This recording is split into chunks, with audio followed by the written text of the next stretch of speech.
कृती समितीचा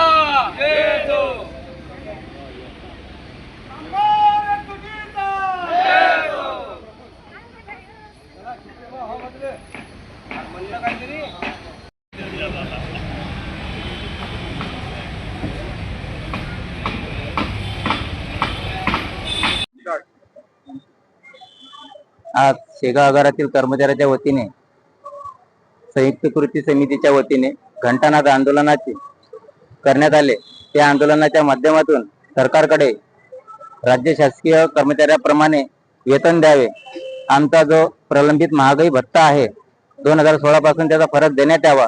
rate of increment 3% दराने देण्यात आलेले आहे, परंतु त्याचा फरक अद्यापपर्यंत दिलेला नसून तसेच घरभाडे भत्ता हा 10, 20, 30 प्रमाणे देण्यात यावा। या प्रमुख मागण्यांसाठी शेगाव आगारातील संयुक्त कृती समितीच्या वतीने आज घंटानाद आंदोलन करण्यात आलेले असून या माध्यमातून सरकारपर्यंत हा आमचा आवाज जावा या माध्यमातून हा पहिला टप्पा आज पूर्ण करण्यात आलेला आहे।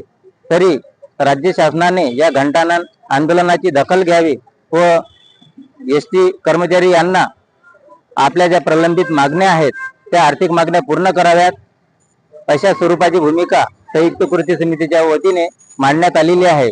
तरी राज्य शासनाने व प्रशासनाने सदर बाबतीची दखल घ्यावी व प्रलंबित मागण्या तात्काळ पूर्ण कराव्या, जेणेकरून प्रवासी जनतेची गैरसोय होणार नाही व राप कर्मचाऱ्यांना सुद्धा याचा त्रास होणार नाही। तरी त्याकरिता राज्य शासन व प्रशासन यांनी सकारात्मक भूमिका घ्यावी व राप कर्मचारी यांच्या आर्थिक प्रलंबित मागण्या पूर्ण कराव्या, जेणेकरून पुढील जो 22 तारखेचा टप्पा आहे आंदोलनाचा व 29 तारखेचा आहे ते येण्याची वाट पाहू नये व आमच्या आर्थिक मागण्या पूर्ण कराव्या। या माध्यमातून आम्ही ही घंटानाद आंदोलनाची भूमिका मांडून शासनापर्यंत आमचा आवाज पोहोचवत आहोत। तरी आमच्या आर्थिक मागण्या पूर्ण कराव्या या हेतूने आज हे घंटानाद आंदोलन करण्यात आलेले आहे।